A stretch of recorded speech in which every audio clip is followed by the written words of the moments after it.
Olá, amados, Diácono Daniel Barros para o canal Irmãos Barros Compartilhando Conhecimento.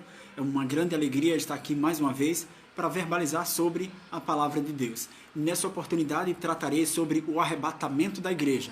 Esse é o evento mais importante, mais aguardado da igreja no planeta Terra e com certeza você é curioso para entender um pouco mais sobre este grande evento. Irei fazer um breve resumo sobre este grande assunto da Bíblia Sagrada e traremos aqui em nosso canal, como um dos objetivos do nosso canal, é expor a Palavra de Deus, expor um conteúdo teológico e também é explanar de forma detalhada o grande acontecimento na Bíblia Sagrada. Eu quero iniciar fazendo a leitura de um texto da Palavra do Senhor, 1 Tessalonicenses, capítulo 4, versículo 16, está escrito assim: Porque o mesmo Senhor descerá do céu com alarido, com voz de arcanjo e com a trombeta de Deus, e os que morreram em Cristo ressuscitarão primeiro. Depois nós, que ficarmos vivos, seremos arrebatados juntamente com eles nas nuvens, ao encontro do Senhor nos ares, e assim estaremos para sempre com o Senhor. Então, haverá três coisas no arrebatamento: o toque da trombeta, o alarido e a voz do arcanjo. Esses três elementos são, na verdade, três grandes sinais, três vozes a três tipos de povos específicos. A trombeta, a igreja, a nós, somente os escolhidos de Deus ouvirão o toque da trombeta e saberão que chegou o dia do Senhor. O alarido e a voz do arcanjo são vozes de comando aos que morreram e aos que ressuscitarão nesse chamamento, e também a igreja de Deus, a Israel de Deus, que é todo o povo que é povo de Deus, ouvirá essa voz, esse chamamento como de um grande general, e nos encontraremos com Jesus nos ares para viver eternamente com ele. Esse é o grande arrebatamento, do grego harpazo, que significa pegar com força, arrancar, raptar, sequestrar. A igreja será arrancada da terra veementemente, com muita força, num estrépito estrondo, com um estalar de dedos, num piscar de olhos. Rapidamente a igreja será arrancada do planeta Terra. Nesse vídeo irei trazer alguns detalhes desse evento para você passará a entender um pouco mais sobre o arrebatamento da igreja. O arrebatamento da igreja é um assunto tão maravilhoso, tão bom de ser estudado, que traz às pessoas a expectativa de um tempo futuro. E quem não gosta de tratar sobre o futuro, né? As pessoas que vivem no mundo, as pessoas que vivem sem Deus, as pessoas que não têm expectativa de Deus, essas pessoas vivem em busca de fama, em busca de aplauso, de holofote e de riqueza. Mas a própria palavra em 1 Timóteo capítulo 6, versículo 17 ao 19, dá um recado para essas pessoas. Aos ricos que fiam as suas certezas na riqueza, a Bíblia vos recomenda que sejam comunicáveis, que sejam piedosos, que deem às pessoas, que não sejam ricos só para si, mas que entesourem para si um bom fundamento para o futuro, e este é a vida eterna. Pois a riqueza não garante ao homem vida eterna.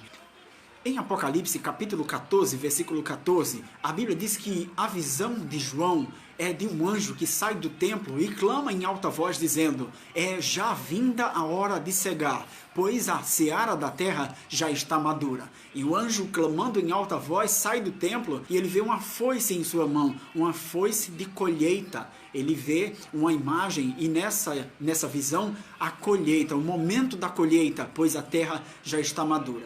Nós temos em nosso canal um vídeo que tratamos sobre princípio de dores e o outro que tratamos sobre ressurreição dos mortos. São os eventos que precedem o arrebatamento. E os princípios das dores são os sinais de que Jesus está voltando. Guerras, rumores de guerras, pai contra filho, filho contra pai, nação contra nação, reino contra reino. Pestes, terremotos em vários lugares, esses são os sinais de que Jesus está voltando.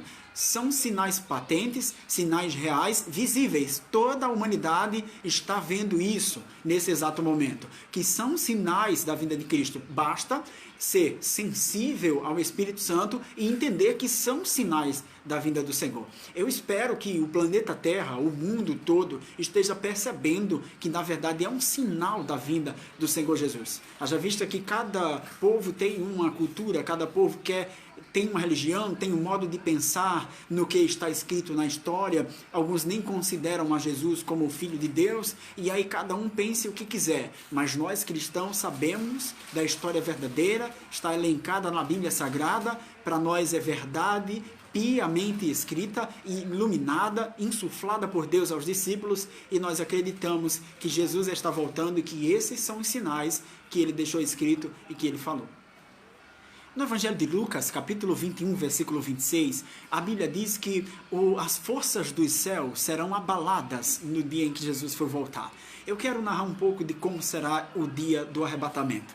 As pessoas que conseguirem ver esse dia, elas contemplarão, aleluia, a glória de Deus. Contemplarão um momento inefável, indescritível nesse exato momento. Mas a Bíblia narra que, como um relâmpago que sai do Oriente ao Ocidente, assim será o dia da vinda do Senhor. Os céus se rasgará de um canto ao outro e veremos Cristo vindo montado em seu cavalo e parando nas nuvens.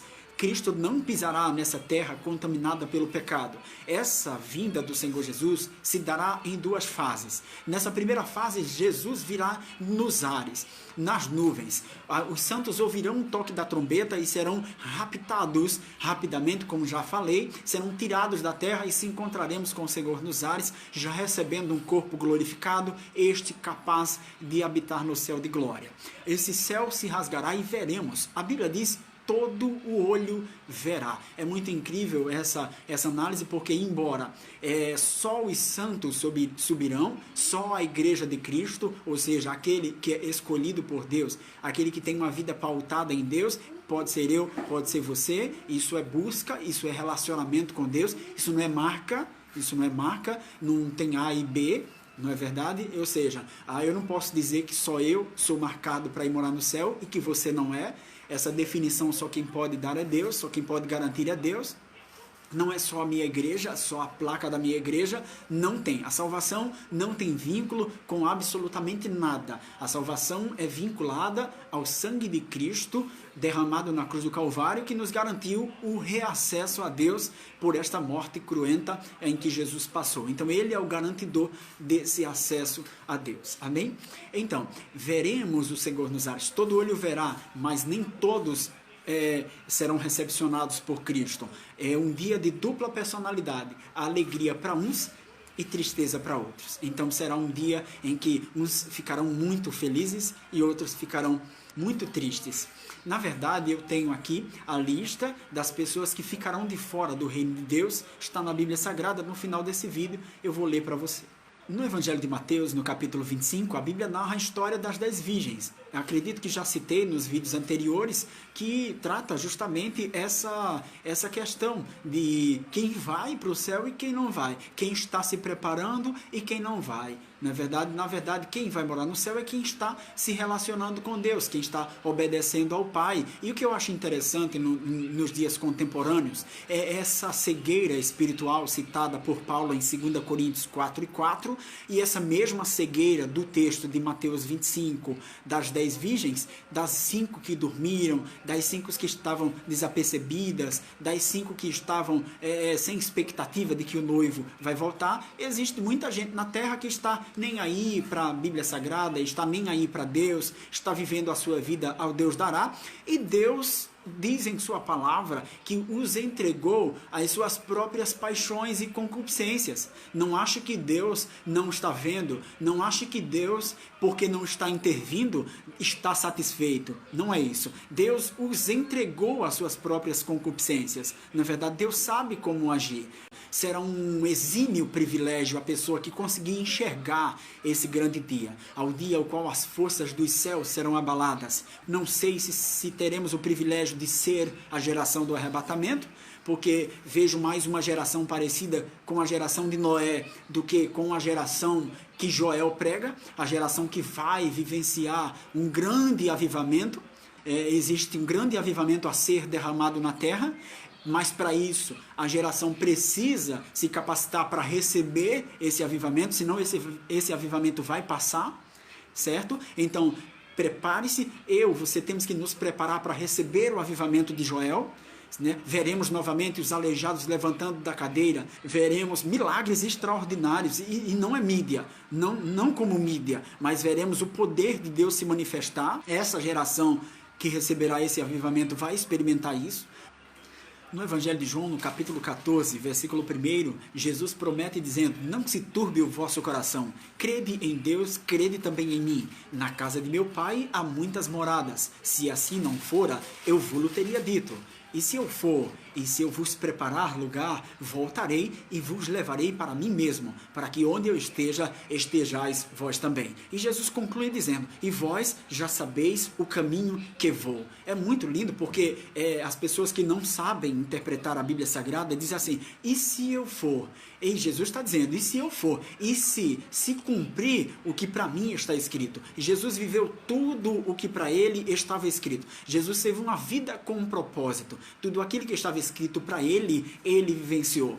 Eu acho lindo e maravilhoso o momento em que, no Monte da Transfiguração, os servos dizem: tu irás morrer em Jerusalém. E Jesus diz: então vamos a Jerusalém. Ou seja, vamos ao caminho da morte, vamos aonde vou me entregar, aonde vou dar a vida pelos meus filhos. E Pedro fala: não te faças esse mal. E Jesus fala, repreende, né, dizendo: afasta-te de mim.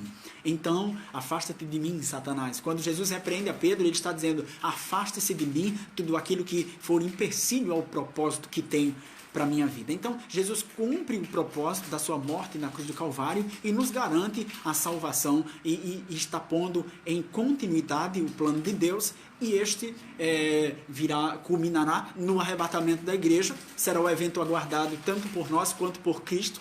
Acredito que Cristo anseia com esse dia em que encontrará novamente a sua noiva e ele mesmo a servirá nas bodas. São 7 anos iniciais de festa, são 7 anos para começar, em que estaremos nos céus em festa com Cristo Jesus. E Salomão escreve no capítulo 2 do livro de Cantares: ele, o meu amado, ele vem saltando pelos outeiros, né? Ele é semelhante ao gamo, ao filho do veado, ele vem como um cordeirinho, saltando alegremente buscar a sua noiva. Ele diz: o tempo de chorar passou, eis que o inverno já passou, a chuva já se foi e o tempo de cantar chegou. E ele diz: levou-me à sala do banquete. Então, esse será o encontro de Jesus nas nuvens, quando Jesus virá buscar a igreja e a apresentará a igreja ao Pai. É quando o véu se abrirá e nós veremos a Deus como Ele é.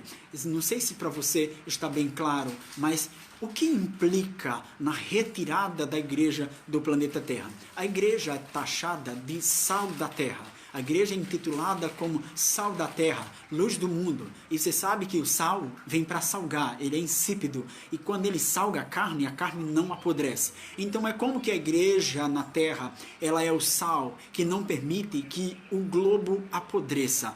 Existe um favor de Deus que ele é comum ao planeta Terra, como a chuva e o sol, mas existe um favor, uma graça de Deus específica que ela atinge a igreja, atinge o seu povo escolhido e com certeza os que estão ao seu redor.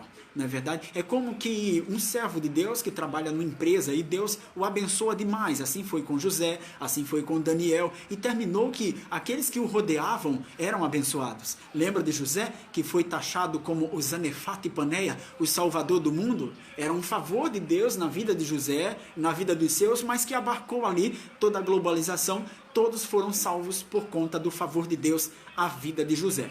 Assim é o mundo que é agraciado por Deus por conta da sua igreja que está aqui. Mas quando esse favor for retirado, quando a igreja for arrancada do planeta Terra, aí os que ficarem irão sofrer os flagelos da ira de Deus e os flagelos da ira do inferno. Isso ficará para um próximo vídeo, quando irei tratar sobre o período da grande tribulação. Deixe eu encerrar para você, citando aqui a lista negra na Bíblia Sagrada, a lista daqueles que ficarão de fora do reino de Deus. Em 1 Coríntios, capítulo 6, versículo 9, está a primeira lista daqueles que ficarão de fora do reino de Deus. Acompanhe comigo na sua Bíblia. Não sabeis que os injustos não herdarão o reino de Deus? Não erreis. Nem os devassos, nem os idólatras, nem os adúlteros, nem os efeminados, nem os sodomitas, nem os ladrões, nem os avarentos, nem os bêbados, nem os maldizentes, nem os roubadores herdarão o reino de Deus. E é o que alguns têm sido. Mas haveis sido lavados, santificados e justificados em nome do Senhor Jesus e pelo Espírito do nosso Deus.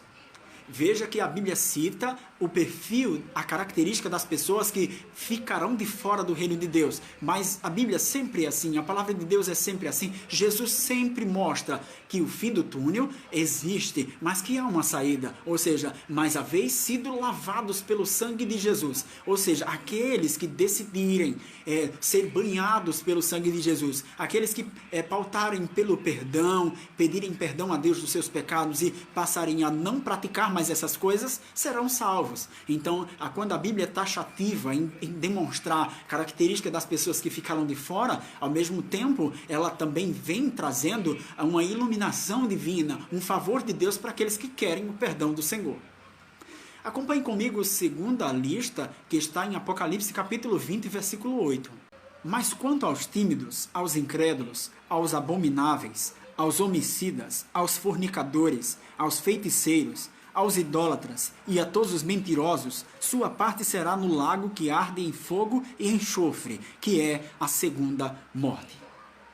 Portanto, está aí a segunda lista da característica e perfil das pessoas que não entrarão no reino de Deus por conta da sua mente cauterizada nesses pecados que são já dominados por eles.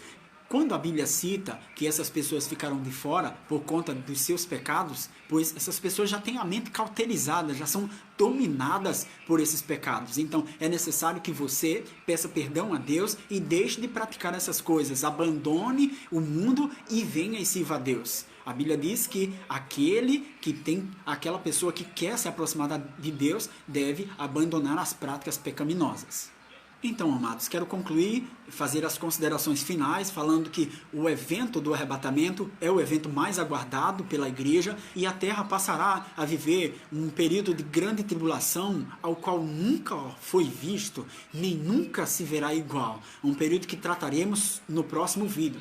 A Bíblia diz que os homens morderão a língua de dor na expectação das coisas que sobrevirão aos cosmos. Ou seja, haverá um período de grande turbulência. Então a igreja será livre desse período. Está em Daniel capítulo 12, versículo 1, em Apocalipse capítulo 3, versículo 10. Esses dois textos que gosto muito, que fazem a defesa de que a igreja não passará pelo período da grande tribulação. Então, a igreja de Cristo é amada do Senhor, será sempre protegida por Deus de todas as coisas. Por exemplo, em Isaías capítulo 51, versículo 6, a Bíblia diz: olhai para o céu em cima e vede, olhai para a terra embaixo, porque o céu desaparecerá como fumaça, e a terra envelhecerá como vestido. Os moradores da terra morrerão como mosquito, mas a minha salvação durará para sempre. Veja que as promessas que Deus tem para a terra, de destruição total do planeta Terra, assim como em 1 Pedro capítulo 3, versículo 10, se não me falha a memória, são promessas de destruição total do plano terreno de Deus, mas na verdade salvaguardar das promessas de Deus em relação à igreja, em relação ao seu povo. Então, toda a promessa de Deus, ela vem a salvaguardar a sua igreja, a proteger a sua igreja. Habitaremos no céu de glória eternamente com o Senhor e o arrebatamento da igreja é um evento real e está muito próximo. Que você possa compartilhar esse vídeo com outras pessoas e que elas possam ser alcançadas por essa palavra e se prepararem para a vinda do Senhor Jesus. Por mais tardias que pareçam as promessas do Senhor Jesus, elas são verdadeiras, pois foram prometidas por um rei, por um Deus fiel que não falha quando fala, né? No Antigo Testamento existem 1537 versículos que falam da vinda do Senhor Jesus. Já no Novo Testamento, 318. São quase 2.000 alusões à vinda do Senhor Jesus. Se só tivesse um texto só, nós já acreditaríamos, já aguardaríamos. Mas existem promessas, são fiéis, são verdadeiras e, na verdade, Jesus está voltando para vir buscar os seus. Que você possa estar elencado na lista daqueles que vão morar no céu, que o seu nome possa estar escrito no livro da vida. E como fazer para que o meu nome seja escrito no livro da vida? aceitar a Jesus como o único e suficiente Salvador da sua vida, pedir perdão dos seus pecados, abandonar as práticas pecaminosas de uma vez por todas e se tornar cada dia mais um ser humano melhor, procurando melhorar a cada dia e fugindo todos os dias do pecado, pois o pecado todos os dias nos convida a pecar, mas nós temos que fugir dele. Que Deus abençoe os irmãos, muito obrigado pelo carinho, pela atenção, compartilhe esse vídeo, continue conosco, veja a sua inscrição, se não estiver inscrito, se inscreva. Um abraço, a paz do Senhor Jesus.